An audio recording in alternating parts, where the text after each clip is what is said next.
नमः श्रीवर्धमानाय निर्धूत कलिलात्मने सालोकानां त्रिलोकानां यद्विद्यादर्पणायते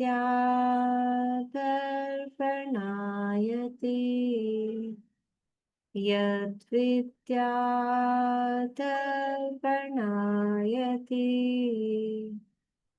सकल पाप मल प्रक्षालक श्रीवर्धमान को करूँ नमन लोकालोक प्रकाशित करने जिनकी विद्या है दर्पण जिनकी विद्या है दर्पण।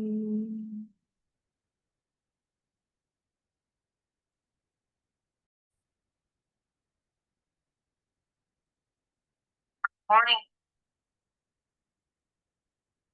in progress.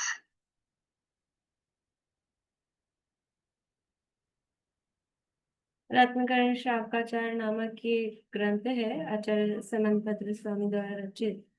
इसके अंतर्गत छठा भावना अधिकार अपना चल रहा है, तप भावना की चर्चा चल रही है और इसके अंतर्गत ध्यान तप का प्रकरण यहाँ पर चल रहा है। ध्यान दो प्रकार के हैं। कौन कौन से दो प्रकार के ध्यान हैं? दो प्रकार के ध्यान कौन कौन से हैं?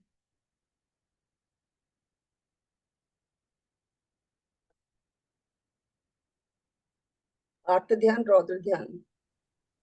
गलत जवाब। नहीं,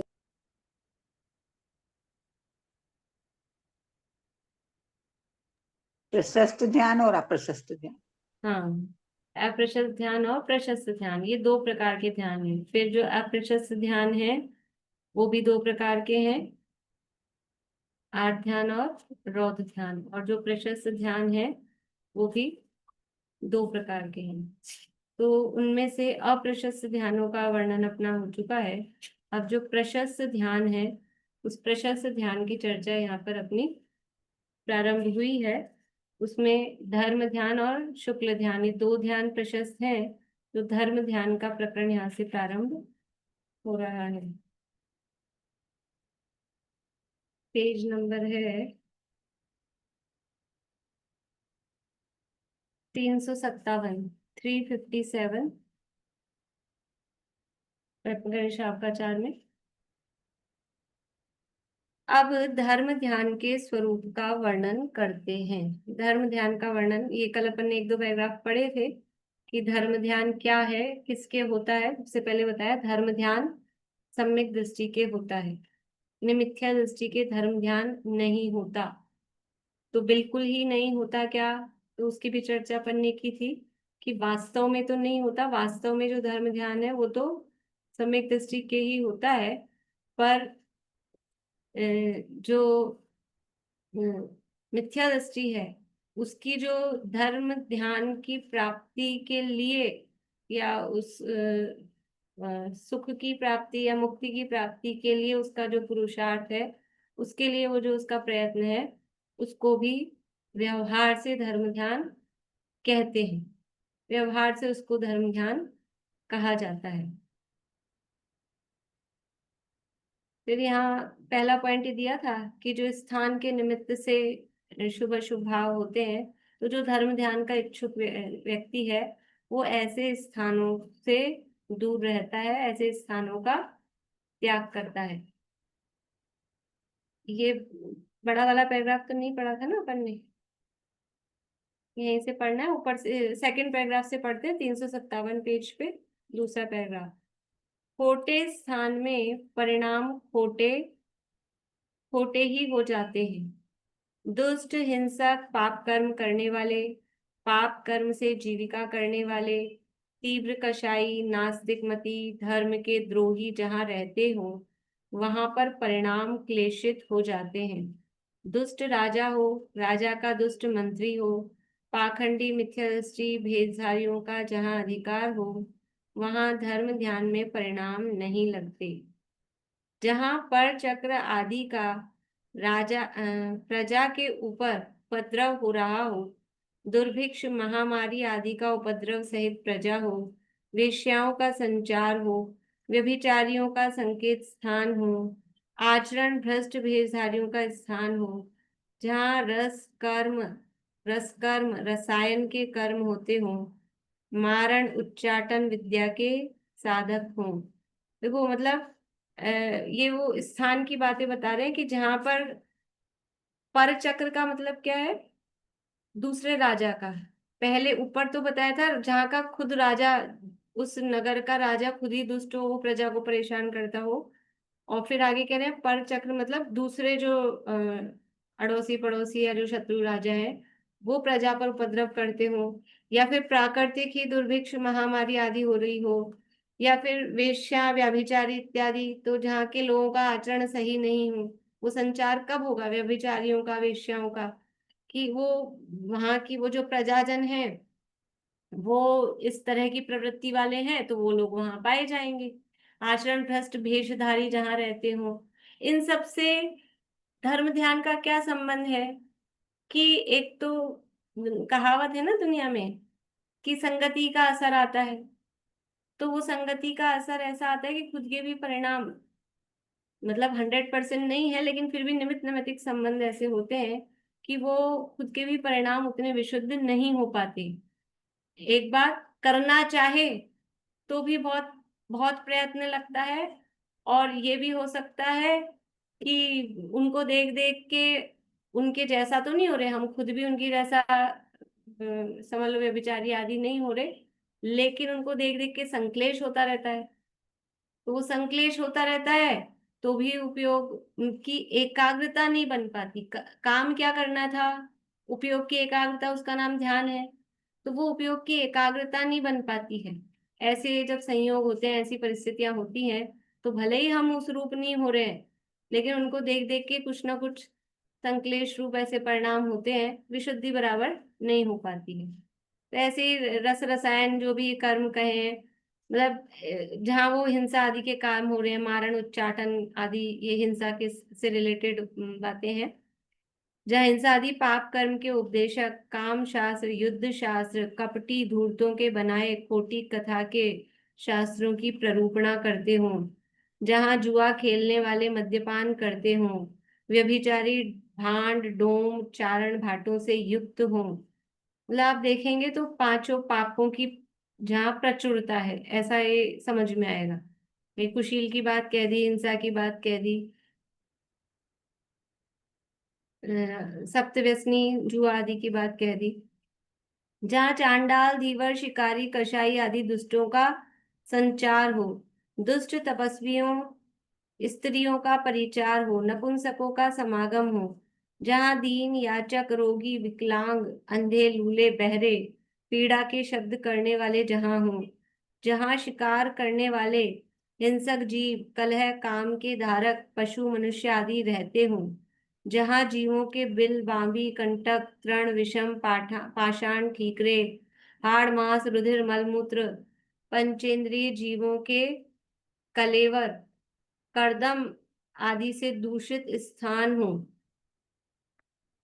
जहाँ दुर्गंध आती हो, कुत्ता बिल्ली सियार कागला घुघु इत्यादि दुष्ट जीव हों, तथा शुभ परिणामों को बिगाड़ने वाले ध्यान को नष्ट करने वाले स्थान दूर ही से ही त्यागने योग्य हैं, क्योंकि खोटे स्थान के योग से अवश्य ही परिणाम बिगड़ते हैं। अतः जो शुभ ध्यान के इच्छुक हों वे खोटे स्थानों में स्वप्न में भी निवास नहीं करें। देखो ये सब इन्होंने बता दिए, जहाँ पांच पाप होते हों, सप्त व्यसन होते हों और इस तरह की परिस्थितियां हो, तो फिर अगर ऐसा है और वहां धर्म ध्यान नहीं हो सकता, तो कलह के शब्द हो, लड़ाई झगड़ा हो रहा हो, नपुंसकों का समागम हो, तो फिर नरक में हो सकेगा कि नहीं हो सकेगा? और तिर्यंचों के बिल हो, ये सब हो, तो तिर्यंचों को हो सकता है कि नहीं हो सकता है? तो वहां तो क्या कहें, वो नेचुरल ही उनकी स्थिति ऐसी है, वहां की परिस्थिति दूसरी है। ये जो बातें की जा रही है ये किसके हिसाब से की जा रही है? ये अपने लिए, मनुष्यों के लिए। और किसी को ऐसी परिस्थितियां हो और फिर भी वो धर्म ध्यान बिल्कुल ही नहीं कर पाए, ऐसा 100% नहीं है। लेकिन बुद्धिपूर्वक यदि हम करना चाहते हैं, आराधना करना चाहते हैं, और हम स्थान का चुनाव अगर कर रहे हैं, तो फिर कैसे स्थान का चुनाव करें कि कहीं भी जाके नहीं बस जाएं। तो हमारा जो आसपास का माहौल जैसा होगा, तो परिणाम विशुद्ध रहेंगे। ये कह रहे हैं ना, शुभ परिणामों को बिगाड़ने वाले, ध्यान को नष्ट करने वाले जो इस तरह के स्थानों में अगर रहेंगे, तो मतलब ध्यान का होना, उपयोग की एकाग्रता होना बहुत मुश्किल है, बहुत कठिनाई पड़ेगी, आसान नहीं होगा। और वैसे ही लोगों के साथ, अरे हम साधु संतों के साथ रहें, त्यागी ब्रह्मचारियों के साथ रहें, वो हमको सुबह शाम सामायिक करते हुए दिखे, ध्यान करते हुए दिखे, तो खुद के भी भाव हो जाते हैं कि नहीं हो जाते हैं कि चलो अपन भी बैठते हैं। जैसी संगति में रहते हैं वैसे परिणाम होते हैं। और विषयकषाई जीवों के साथ में रहेंगे तो थोड़ा बहुत मतलब वो परिणामों में स्खलन आ ही जाता है। क्यों आ जाता है? क्योंकि अभी खुद ही हम कच्चे हैं। खुद पक्का हो तो फिर कहीं भी रहे, कोई दिक्कत नहीं है। लेकिन अभी खुद ही कच्चे हैं, इतने पक्के हैं नहीं, तो फिर वो इसलिए बाहरी संगति, वो बाहरी ऐसे निमित्तों से जो कि हमारे परिणाम बिगाड़ने में कारण बन सकते हैं, उनसे बुद्धिपूर्वक दूर रहना चाहिए। इसलिए ये सारी बातें यहाँ पर कही है। तो खोटे स्थान के योग से अवश्य ही परिणाम बिगड़ते हैं। निमित्त का कथन जानना, कोई परद्रव्य, पर क्षेत्र, परकाल, परभाव वो हमारा कुछ बुरा भला कर नहीं सकता है। कोई क्षेत्र बदलने से परिणाम बदल जाएंगे, ऐसा बिल्कुल भी नहीं है। परिणाम तो खुद के ही हैं जीव के, लेकिन फिर भी वो क्षेत्र आदि पर उसका आरोप आता है, निमित्त नैमित्तिक संबंध ऐसा होता है। तो जो शुभ ध्यान के इच्छुक हो, वे खोटे स्थानों में स्वप्न में भी निवास नहीं करें। धर्म ध्यान के लिए सुंदर, मन को प्रिय लगने, मन को प्रिय शीत, उष्ण, आतप, वर्षा, अति पवन की बाधा रहित, डांस, मच्छर, अन्य विकलत्र जीवों की बाधा रहित, शुद्ध भूमि, शिलातल, काष्ठ फल हो, उनके ऊपर बैठकर, शून्य ग्रह, पुरातन बाग, वन के जिन मंदिर, घर में निराकुल एकांत स्थान बाधा रहित हो, राग द्वेष को उत्पन्न नहीं करता हो, कोलाहल रहित हो, नृत्य गीत वादित्र आदि रहित हो, कलह विसंवाद आदि रहित हो, हिंसा रहित स्थान हो, वहां पर धर्म ध्यान के इच्छुक होकर निश्चल बैठना चाहिए। धर्म ध्यान में स्थान की शुद्धता, आसन की दृढ़ता प्रधान कारण है। देखो मतलब कैसा स्थान हो कि जहां पर सुंदर, मन मन को प्रिय, ये मतलब जो बातें कह रहे हैं, तो सुंदर का मतलब कोई डेकोरेटेड हो, वो नहीं। उसका मतलब कि जहां अपना मन लगता हो, जहां पहले से ही हमको जिस चीज से इरिटेशन होती हो और ऐसी जगह जाके बैठ गए और हम ध्यान करेंगे तो नहीं होगा। अभी ये जो बात चल रही है, ये सब बिल्कुल प्रारंभिक भूमिका वाले के लिए चल रही है। मुनिराज तो वहीं जाके बैठते हैं शीतकाल, पर्वत के नहीं, शीतकाल तो नदी के किनारे और ग्रीष्मकाल पर्वत के शिखर पर। लेकिन हम भी सोचे हम भी ऐसे ही जाके बैठे तो नहीं होगा, उल्टा अर्थ ध्यान हो जाएगा। इसलिए अभी तो प्रारंभिक भूमिका में पहले बुद्धिपूर्वक थोड़ा सा अच्छा वातावरण देखकर, अब ऐसे स्थान में बैठ गए कि जहाँ एकदम लाइट के नीचे बारिश के दिनों में ऊपर से बार बार में मच्छर टपक रहे हैं, गिर रहे हैं अपने ऊपर ही आके, कीट पतंगे, तो ऐसा उपयोग कहाँ स्थिर होगा? ये कह रहे धर्म ध्यान में स्थान की शुद्धता, स्थान शुद्ध हो, जीव जंतु रहित हो, और भी बाहरी गंदगी से रहित हो, दुर्गंध आदि से भी रहित हो, और आसन की दृढ़ता। अगर आसन ही आपका दृढ़ नहीं है, स्थिर नहीं है, तो उपयोग कैसे स्थिर हो पाएगा? शरीर ही चंचल बना हुआ है, बार बार में अगर मच्छर काटे जा रहा है और आप का उपयोग उसको खुजालने में या भगाने में लगा हुआ है, तो फिर आपका उपयोग कहाँ स्थिर हो पाएगा? इसलिए वो बाहरी चीजों की स्थिरता के लिए, ये शरीर की स्थिरता के लिए, वो बाहरी क्षेत्र की शुद्धता आदि भी, बाहर शोर हो रहा है, कोलाहल हो रहा है, लोग बातें कर रहे हैं, तो अब हमारा तो उपयोग इतना ही है ना, वो तुरंत उनकी बातों में जाएगा। वो क्या चल रहा है उसमें जाएगा। इसलिए ऐसे निराकुल स्थान में बैठना चाहिए। जिसका आसन 2 प्रहर तक भी दृढ़ नहीं रहता, उसकी सेवा कृषि वाणिज्य आदि ही बिगड़ जाएगी। तब धर्म ध्यान आसन की तब धर्म ध्यान आसन की दृढ़ता के बिना कैसे बना रहेगा। जो खुद ही, वो थोड़ी देर भी जो नहीं एक आसन में रह पाता है, मतलब स्थिरता से रह पाता है, तो वो जो भी व्यापार धंधा कृषि वाणिज्य जो भी या सेवा आदि जो भी काम करेगा, तो वो भी नहीं कर पाएगा। दुकानदारों को भी एक एक ही पोजीशन में खड़े रहना कि बैठना, वो ग्राहक आए हैं तो वो करना पड़ता है।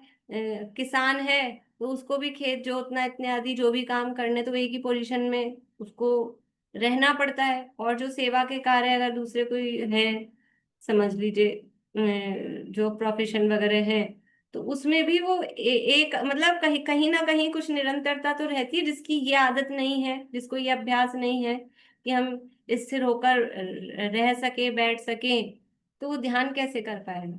वो धर्म ध्यान आसन की दृढ़ता बिना कैसे बनेगा जब ये सब काम नहीं हो सकते हैं। ये सब काम के लिए भी स्थिरता चाहिए।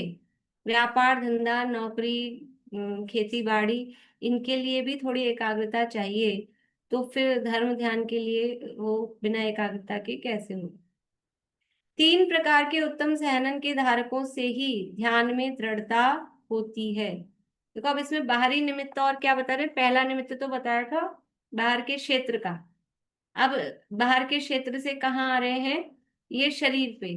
तो उस शरीर कैसा हो कि उत्तम जो 3 सहनन है, उनसे वो ध्यान की धर्म ध्यान में दृढ़ता हो पाती है। ऐसा कोई नियम नहीं है कि केवल 3 सहनन वाले ही धर्म ध्यान कर सकते हैं। लेकिन जो अब इसी में अपन आगे भी थोड़ा एक पढ़ ले, फिर जब गुणस्थान वाइज देखेंगे, तो धर्म ध्यान चौथे गुणस्थान से होता है तब तो 6 सहनों में हो सकता है। लेकिन जो धर्म ध्यान की पराकाष्ठा ऊपर के गुणस्थानों में है, जो शुक्ल ध्यान है ना, अभी थोड़ा सा बताती हूँ फिर आगे अपन पढ़ेंगे तो शुक्ल ध्यान तब और देखेंगे। शुक्ल ध्यान सामान्य रूप से अपन जो मानते हैं तो 8वें गुणस्थान से और 14वें गुणस्थान तक ऐसा। पर एक मत ऐसा भी आता है धवला आदि ग्रंथों में कि शुक्ल ध्यान है वो 12वें गुणस्थान से होता है। तो अगर 12वें गुणस्थान से शुक्ल ध्यान होता है, तो उससे पहले तक क्या है 11वें तक, फिर धर्म ध्यान ही मानना पड़ेगा ना। फिर धर्म ध्यान ही मानना पड़ेगा। इसलिए ये कह रहे हैं कि वो जो धर्म ध्यान है, अगर 11वें तक धर्म ध्यान कह रहे हैं, तो 11वें तक कौन जीव पहुंच सकता है। 11वें गुणस्थान तक कौन सा जीव पहुंच सकता है।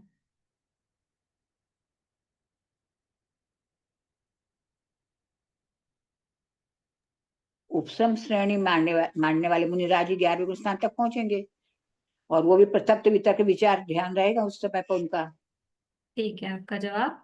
मेरा प्रश्न था सहनन को लेकर, 11वें गुणस्थान तक कौन से सहनन वाले जीव पहुंच सकते हैं। अब बताइए। 3 शुभ सहनन वाले मुनिराज हाँ, जाएंगे। जो 3 उत्तम सहनन है, शुभ जो सहनन है, वो ही 11वें गुणस्थान तक पहुंच सकते हैं।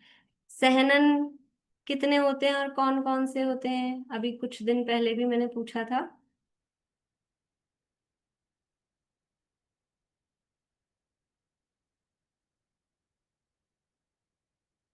बताना। हाँ, हाँ, सेनन 6 होते हैं। वज्र वृषभ नाराज, वज्र नाराज, नाराज, अर्ध नाराज, कीलित और असम प्राप्त श्रपाटिका। ये 6 सहनन होते हैं। तो इनमें से जो शुरू के 3 है वो उत्तम सहनन कहलाते हैं। वज्र वृषभ नाराज, वज्र नाराज और नाराज, ये 3 उत्तम सहनन है। ये 3 उत्तम सहनन वाले जीव ही श्रेणी आरोहण कर सकते हैं। ये 3 उत्तम सहनन वाले ही, और उसमें भी यानी ये जो 3 सहनन वाले हैं, तो जो पहला सहनन है वज्र ऋषभ नाराज, उसको छोड़कर जो 2 हैं वज्र नाराज और नाराज, वो इन 2 सहनन वाले जीव कौन सी श्रेणी आरोहण कर सकते हैं। वो केवल उपशम श्रेणी ही आरोहण कर सकते हैं। शपथ श्रेणी आरोहण क्या होता है कि चारित्र मोह का नाश करने की का जो प्रोसेस होता है, चारित्र मोह कर्म का उपशम या क्षय करने का जो प्रोसेस होता है, उसको बोलते हैं श्रेणी। मुनिराजों की अवस्था है। नॉर्मल जो रेगुलर मुनिराज हैं वो छठे सातवें गुण स्थानवर्ती होते हैं, और उससे ऊपर वो कर्मों के चारित्र मोह की जो कर्म है और भी घातिया कर्म है, तो उनके चारित्र मोह के उपशम और उनके क्षय के लिए जो प्रोसेसिंग होती है उसको श्रेणी कहते हैं। तो एक प्रोसेसिंग में कर्मों को दबा के चलते हैं और दूसरे प्रोसेस में कर्मों का नाश करके चलते हैं। तो जो बिल्कुल टॉपेस्ट, जो सबसे उत्तम है, वो कौन सा है? वज्र ऋषभ नाराज सहनन। वज्र ऋषभ नाराज सहनन वाले जीव ही कर्मों का क्षय कर सकते हैं, शपथ श्रेणी चढ़ सकते हैं, मोक्ष जा सकते हैं।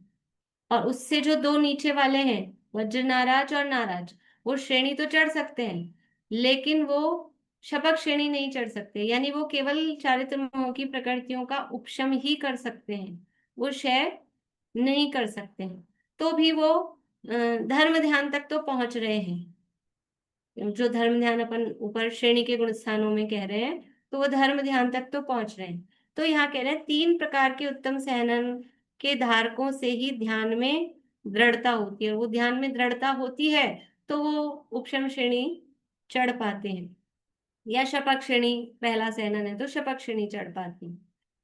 जिनका वज्रमय सहनन है, महान बल पराक्रम के धारक हैं, देव मनुष्यों के घोर उपद्रव से उपसर्ग से चलायमान नहीं होते हैं, जिनका आसन तथा मन दृढ़ होता है, वे तो जैसा भी स्थान व बैठने का आसन हो उस पर से ही ध्यान कर लेते हैं। देखो, सहनन का मतलब क्या है? सहनन का मतलब है हड्डियों की मजबूती। तो वो हड्डियां अगर मजबूत हैं, बल, शारीरिक बल का नाम है सहनन। तो अगर शरीर में ताकत है तो बैठ सकते हैं। अभी ये तो हमको भी समझ में आता है ना कि कमजोर बीमारी से उठा है कोई व्यक्ति, टाइफाइड से उठा है, कमजोर शरीर है अभी, तो 10 मिनट भी नहीं बैठ पाएगा, फिर लेटने को चाहिए, 10-15 मिनट में लेटने को चाहिए, खड़ा नहीं रह सकता है 5 मिनट, बैठने को चाहिए। तो इससे क्या समझ में आ रहा है? अभी कमजोरी है, कमजोर है। तो कौन बैठ सकता है ध्यान में एकाग्र होकर, और बैठना है आधा घंटा 1 घंटा?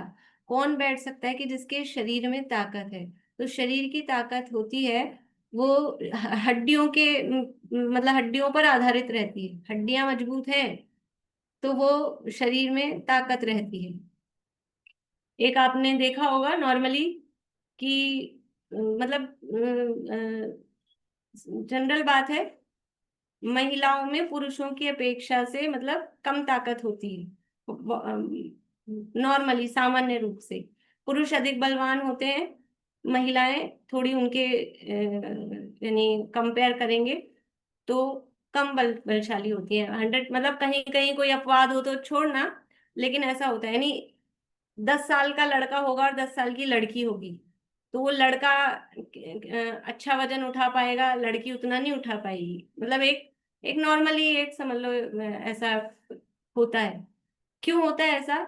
कि वो उनकी लड़कों की जो हड्डियां होती हैं, अब वेट भी देखेंगे ना, वेट वजन, तो वो बराबर से दिख रहे होंगे, एक ही उम्र के होंगे, लेकिन लड़के का वजन ज्यादा आएगा क्योंकि उनकी हड्डियां कंपैरेटिवली भारी होती हैं। एक सामान्य सा मतलब एक समझ लो एक वो है ये। तो वो हड्डियां भारी, मतलब उससे मैं बल बता रही हूँ कि जैसे पुरुषों में ज्यादा बल जो कहा जाता है क्योंकि उनकी हड्डियां कंपैरेटिवली मजबूत और भारी होती हैं। तो उससे वो ध्यान में भी एकाग्रता बन पाती है कि शरीर में ताकत है तो वो ध्यान में एकाग्रता हो सकती है। और शरीर में कमजोरी है तो शरीर में शिथिलता आएगी, थोड़ी देर बैठेंगे नहीं और वो शरीर में कमजोरी फील होगी, शिथिलता आएगी, तो फिर वो उपयोग भी एकाग्रता नहीं हो पाएगी। तो जिनका आसन तथा मन दृढ़ होता है तो जैसा भी स्थान में बैठने का आसन हो उस पर से ही ध्यान कर लेते हैं। जो हीन सहनन के धारक है, हीन सहनन मतलब जो निकृष्ट सहनन है, अंत के जो 3 सहनन है वो हीन सहनन कहलाते हैं। अर्धनाराज, कीलित और असंप्राप्त पाटिका। उसमें भी एक के बाद एक नीचे और ज्यादा हीन, अर्धनाराज से कीलित और कीलित से असंप्राप्त त्रिपाठी का वो और हीन है। तो जो हीन सहनन के धारक हैं, उनको तो स्थान की शुद्धता व आसन की शुद्धता अवश्य देखकर धर्म ध्यान में प्रवर्तन करना श्रेष्ठ है। अब ये क्यों कह रहे हैं स्थान की शुद्धता और आसन की शुद्धता की बात, कि हम तो साहब वज्रशम नारा सेनन के धारी हैं, हम तो बैठ जाएंगे कहीं भी, कि आप हो नहीं सकते हो वज्रशम नारा सेनन के धारी। क्यों नहीं हो सकते हैं? क्योंकि ये पंचम काल चल रहा है, अवसर्पणी का पंचम काल चल रहा है, और पंचम काल के स्त्री पुरुषों में अंत के तीन जो हीन सहनन है वही पाए जा सकते हैं। जो उत्तम सहनन है, वो उत्तम सहनन अभी वर्तमान काल में किसी को भी नहीं होते हैं, कोई भी हो एक्स वाई जेड। पंचम काल में यदि जन्मे हैं तो उत्तम सहनन उनके नहीं हो सकते। इसलिए बात कह रहे हैं कि भी आप पंचम काल में के हैं हम सब, और पंचम काल में जन्मे हैं तो सहनन तो हीन है। इसलिए भी जब शरीर में ताकत ज्यादा नहीं है तो कम से कम थोड़ा बाहरी वातावरण तो देख दाख के बैठे, जैसे तैसे तो जीव को समय मिलता है ये धर्म कर सके, ध्यान कर सके। और उसके लिए भी वो कहीं ऐसे स्थान में बैठ गया, ऐसे आसन से बैठ गया, और वो उतना सा समय भी उसका बेकार चला जाए। इसलिए पहले से ही अच्छे से व्यवस्था देखकर फिर उसमें प्रवर्तन करना चाहिए। जिनका चित्त संसार शरीर भोगों से विरक्त हो गया हो, चित्त में विक्षिप्तता नहीं हो, संशय रहित आत्मज्ञानी, अध्यात्म रस में भीगे निश्चल हो, उनको स्थान का व आसन का भी नियम नहीं है। तो ये बात कह दी। ये किसके लिए कह रहे हैं? कि मतलब ये सारी बातें इसलिए कहा 100% नहीं है, लेकिन अभी कमजोर भूमिका वाले जो हैं, जो गृहस्थी में और संसार में रचे पचे हैं, और अभी इतना वैराग्य आया नहीं है, तो उनको फिर ये बाहरी वातावरण देखकर ही वो धर्म ध्यान का स्थान चयन करना चाहिए। बाकी जो पूरे संशय रहित हैं, आत्मज्ञानी हैं और संसार शरीर भोगों से विरक्त हैं, उनको ये कोई नियम नहीं है। जो दर्शन ज्ञान चारित्र सहित हैं, जितेंद्रिय हैं, वे अनेक अवस्थाओं से ध्यान की सिद्धि प्राप्त कर लेते हैं। कौन है ये दर्शन ज्ञान चरित्र सहित और जितेंद्रिय? कौन है? बोलिए सुलोचना काकू। मुनिराज, ठीक है ना, मुनिराज दर्शन ज्ञान चाहे सहित है। वो तो दर्शन ज्ञान चाहे सहित तो चौथे गुण स्थानवर्ती गृहस्थ भी हो सकते हैं, लेकिन जितेंद्रिय कहा तो जितेंद्रिय इंद्रिय पंचेंद्रिय विजयी वो मुनिराजों के लिए आता है।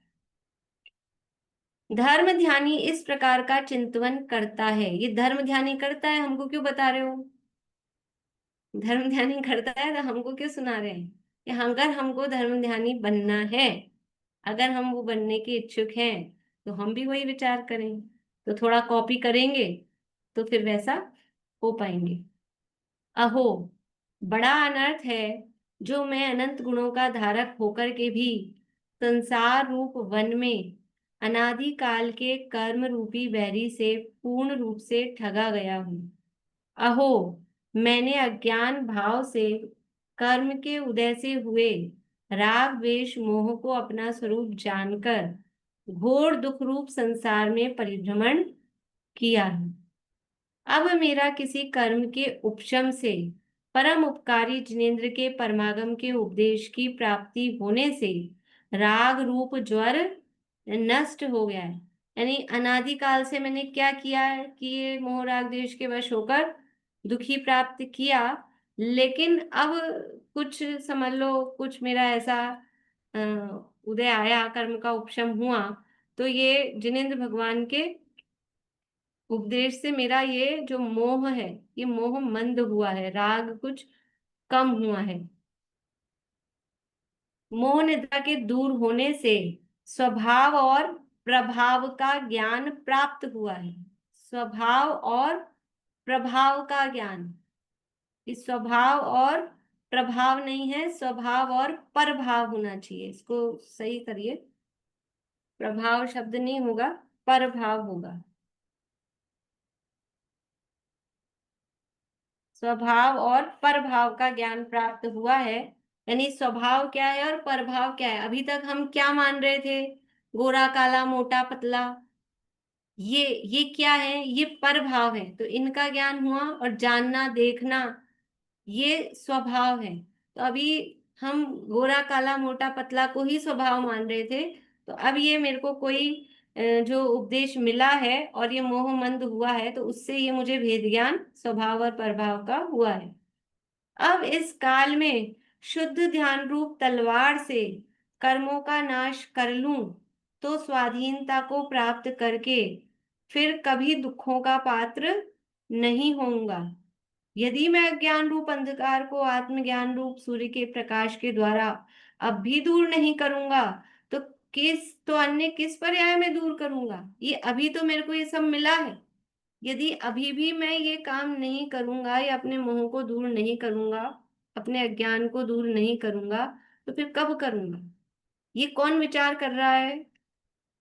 ये धर्म ध्यानी विचार कर रहा है।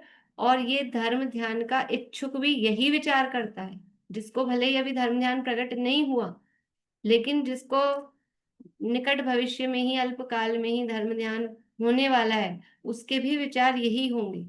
तभी तो उसके निकट आएगा। ऐसे ही विचार चलते हैं।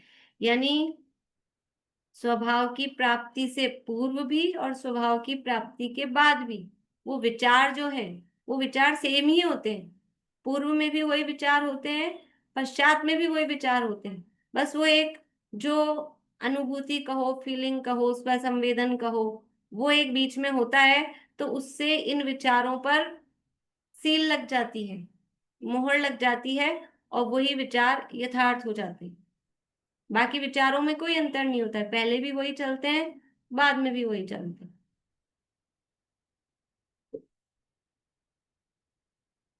समस्त जगत को देखने का एक अद्वितीय नेत्र मेरा आत्मा है। उसे अभी अविद्या रूप पिशाच से प्रेरित विषय कषाय ढाके हुए हैं। ये इंद्रिय विषय और कषाय मुझे अहित के ज्ञान से रहित किए हुए हैं। ये इंद्रिय विषय और कषाय मुझे अहित के ज्ञान से रहित किए हुए हैं, यानी कि ये इंद्रिय और विषय कषाय मेरा अहित करते हैं। ऐसा ज्ञान मुझे होने नहीं दे रही। इंद्रियों के विषय और कषाय मुझे, मेरा हित अहित क्या है, तो ये इंद्रिय के विषय कषाय मेरे अहित हैं, अहितकारी हैं, ऐसे ज्ञान से मुझे रहित किए हुए हैं। मैं इन ठगों के वशीभूत होकर अपना हित अहित भूल गया हूँ। जैसे ऊपर यहाँ पर मुझे हित अहित भी कर सकते हैं, मुझे हित अहित के ज्ञान से रहित किए हुए हैं, तो ज्यादा अच्छा बन जाएगा वो। ये इंद्रिय विषय और कषाय मुझे, डैश भी लगा हुआ है ना, तो शायद वो हित शब्द रह गया उसमें। मुझे हित अहित के ज्ञान से रहित किए हुए हैं। मैं इन ठगों के वशीभूत होकर अपना हित अहित भूल गया हूँ। अहो, ये प्राप्त होते समय तो रमणीक लगते हैं, किंतु अंत में नीरस लगते हैं। श्लोक सुनाएंगे कोई? ये इंद्रियों के विषय प्राप्त होते समय तो रमणीक लगते हैं, अंत में नीरस लगते हैं। श्लोक हिंट दे रही हूँ, इष्टोपदेश। रेणु जी, याद किया आपने? वासना मात्र एव नहीं तद्दु। नहीं नहीं नहीं, नहीं। आरंभे तापकान प्राप्त, वो मुझे पूरा याद। आरंभे, सही, बढ़िया। आरंभे तापकान प्राप्तावत्रक्ति प्रतिपादकान, अन्ते सुदुस्त्यजान कामम कामान कह सेवते सुधि। मतलब ये लगते हैं उस समय अच्छे, लेकिन वास्तव में ही कैसे हैं? वो ताप देने वाले हैं, और वो अंत में फिर छूटते नहीं है, मुश्किल से छूटते हैं। तो ये प्राप्त होते समय तो रमणीक लगते हैं, किंतु अंत में नीरस लगते हैं। ऐसे पांचों इंद्रियों के विषयों से परम ज्योति स्वरूप जगत में महान परमात्म स्वरूप अपना आत्मा ही ठगाया गया है। मैं और परमात्मा दोनों ही ज्ञान रूप नेत्र वाले हैं। परमात्म स्वरूप की प्राप्ति के लिए मैं अपने स्वरूप को जानने की इच्छा करता हूँ।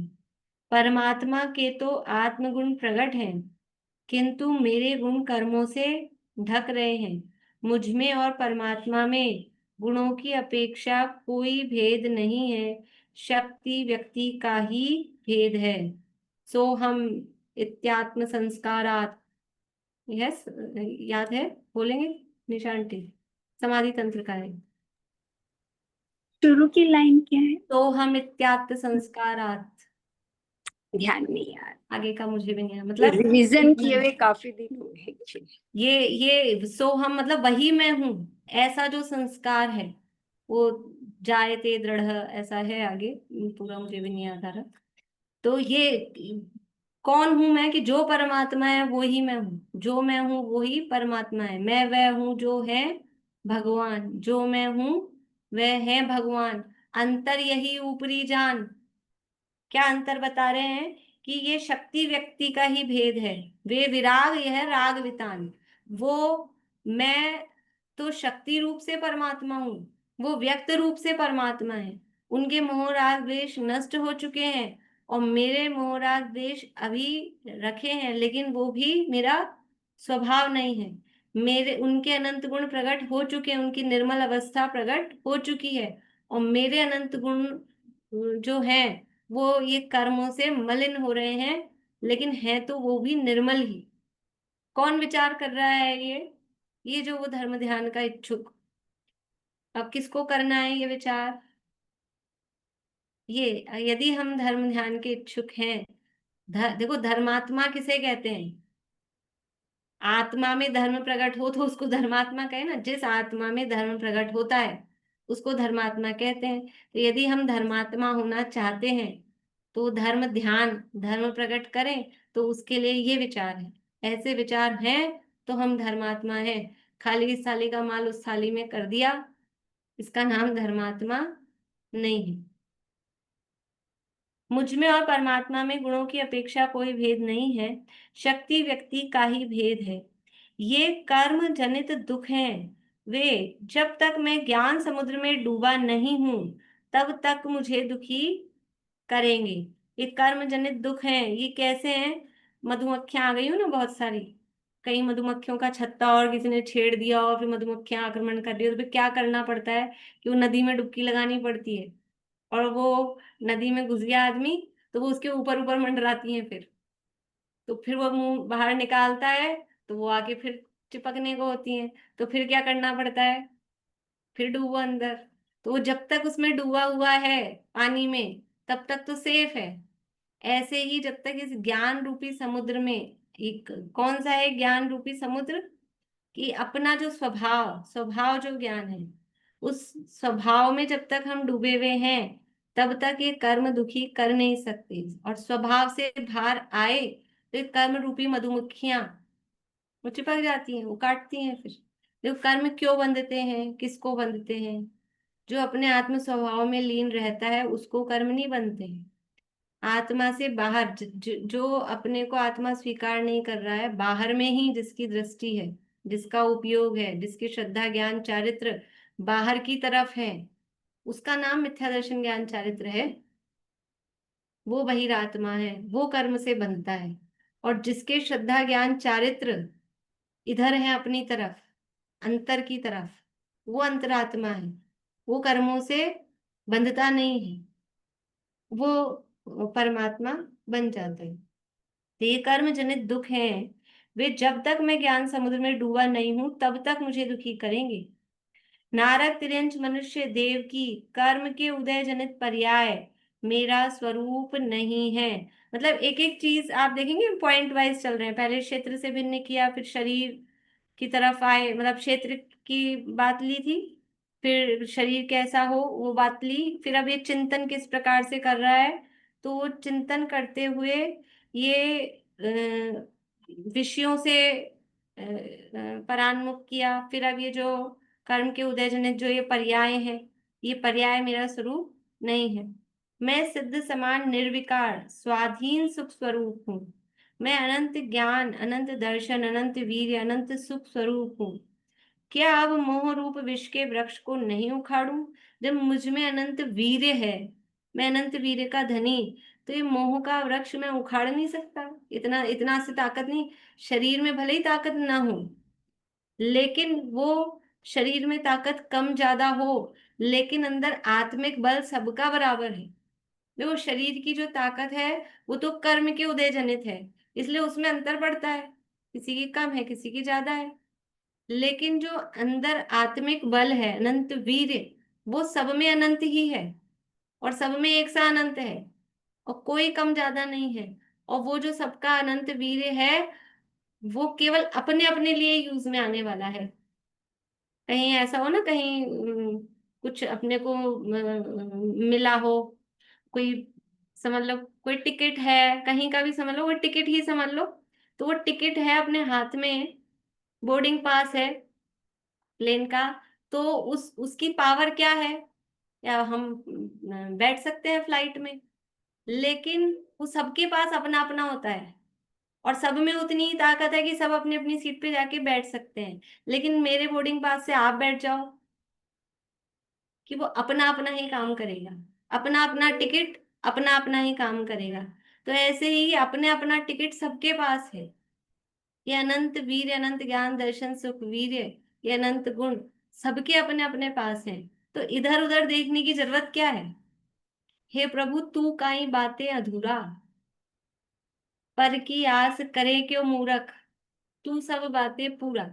जब अपने में सब कुछ है, अपना सब कुछ अपने में है, तो फिर जो हमारी जो ये प्रवृत्ति है बाहर देखने की कि पर कोई मुझे सुखी कर देगा, कोई मेरा भला कर देगा, कोई मुझे तार देगा, ये दृष्टि ही होती है। तो मैं सिद्ध समान निर्विकार स्वाधीन सुख स्वरूप हूँ, मैं अनंत ज्ञान दर्शन अनंत वीर अनंत सुख स्वरूप हूँ। क्या अब मोह रूप विष के वृक्ष को नहीं उखाड़ूं। अब मैं अपनी सामर्थ्य को जानकर, अपने स्वरूप में अचल होकर, समस्त इच्छा रहित होकर मोह रूप विष के वृक्ष को उखाड़ूंगा। अब मुझे अपना स्वरूप ही निश्चय करना है। ये अपना निश्चय बता रहे हैं, ये किसी और की बात नहीं चल रही है।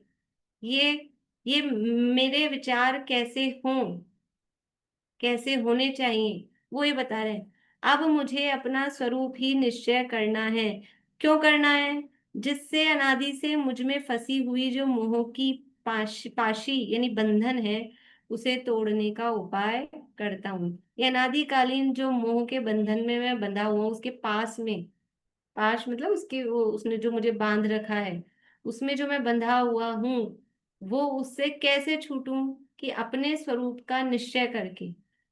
क्या निश्चय होगा कि मैं इतना बलशाली हूँ, जरा सी पतली से ये सुई धागे वाली गट्टी होती ना, उसके धागे से कोई अपने को बांध दे और हम बंध के बैठे हैं कि साहब इसने बांध रखा है। अरे तुम देख तो सही, एक जरा सा यूं कर, वो धागे में दम क्या है, वो तो ऐसे ही टूट जाने वाला है। तो ये मोह के पास से बंधा हुआ है कि अपनी शक्ति नहीं पहचानता है, अपनी शक्ति नहीं पहचानता है इसलिए बंधा हुआ है। अपनी सुधि भूल आप दुख उपायो, ज्यों शुक नभ चाल विसरी, नलनी लटकायो। वो तोते का तो आकाश में उड़ने का स्वभाव है, लेकिन वो अपने आकाश में उड़ने के स्वभाव को भूल गया और वो नलनी पे बैठा। नलनी मतलब वो कोई रॉड, और वो रॉड यूं घूम गई। अब घूम गई तो सोच रहा है इस रॉड ने मुझे पकड़ लिया, अब इसको छोड़ूंगा तो मैं तो गिर जाऊंगा। और गिर जाएगा क्या तोता, कि वो अपना आकाश में उड़ने का स्वभाव भूल गया। ऐसे ही हम अपना ये अनंत गुणों का ये जो अपना सुख स्वभाव है, ज्ञान दर्शन स्वभाव है, उस स्वभाव को भूले हुए हैं। तो ये कर्मों के मोहराग देश के चक्कर में फंसे हुए हैं। जो अपने स्वरूप को ही नहीं जानता है, वह परमात्मा के स्वरूप को कैसे जानेगा। इसलिए ज्ञानियों को प्रथम अपने स्वरूप का ही निश्चय यानी ज्ञान करना योग्य है। जो अपने स्वरूप को ही नहीं जानेगा, उसकी अपनी स्वरूप में स्थिति कैसे होगी। अनादि से पुद्गल से मिलकर एक हो रहे आत्मा को भिन्न कैसे करूंगा। देह से आत्मा का भेद विज्ञान हुए बिना आत्मा की प्राप्ति कैसे होगी। आत्मा की प्राप्ति हुए बिना अनंत ज्ञानादि आत्म गुणों का ज्ञान न हुआ है न होता है, तब आत्म कल्याण की क्या कथन कहना। इसलिए मोक्ष के अभिलाषियों को समस्त पुद्गल की पर्यायों यानी शरीर से भिन्न एक आत्म स्वरूप का ही निश्चय करना श्रेष्ठ है।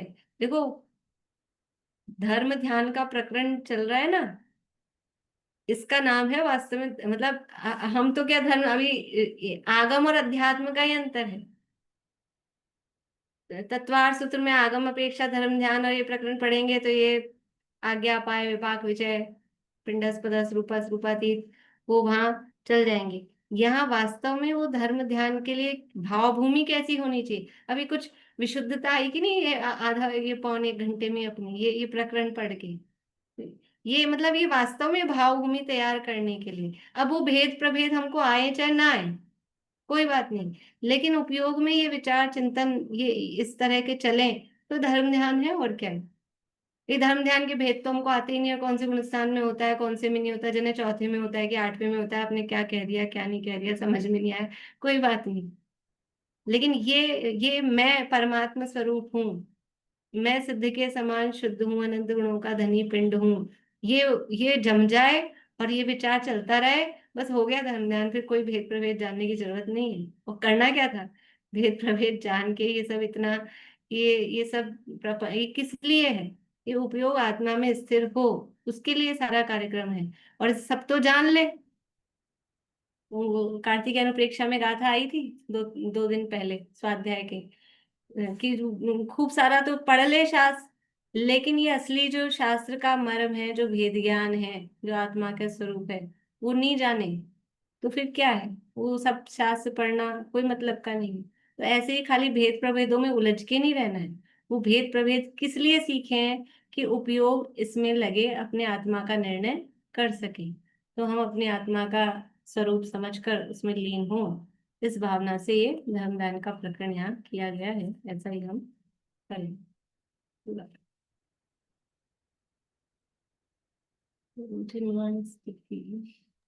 भाभी ये जो रौद्र ध्यान है 4 टाइप के, मतलब एक तरह से वो कुशीला नंदी वाला हटा दिया है, तो उसको किस में अपन गर्भित कर सकते हैं, कुशील वाला जो ध्यान। हिंसा में भी ले सकते हैं या परिग्रहानंदी में भी ले सकते हैं, क्योंकि स्त्री आदि को परिग्रह के रूप में भी ले सकते हैं, और कहीं कहीं एक विषयानंदी भी नाम आता है परिग्रहानंदी की जगह, विषयानंदी। तो जब विषयानंदी नाम आता है तो फिर उसमें आराम से वो गर्भित हो ही जाता है, क्योंकि वो विषय आ जाते हैं उसमें। और इससे ये भी समझ में आता है कि ये, बस वो कहा भी था मैंने उस दिन शायद, कि तो 4 की संख्या बतानी है ना, कि भी 4 है, आर्त ध्यान 4 है, रौद्र ध्यान 4 है, लेकिन 4 नहीं है, असंख्यात प्रकार के हैं। जितने प्रकार के में भी हम पापों में आनंद मान रहे अलग अलग टाइप से, उतने ही प्रकार के वो रौद्र ध्यान, और जितने रूप से दुखी होने के लिए अलग अलग माध्यम है, उतने प्रकार से वो आर्त ध्यान असंख्यात प्रकार के हो सकते हैं। अब वो तो कितने गिनाए, तो 4 की 5 की ऐसी संख्या फिक्स कर देते हैं, उस हिसाब से वो बताओ। बोलो प्रीति जिनवान।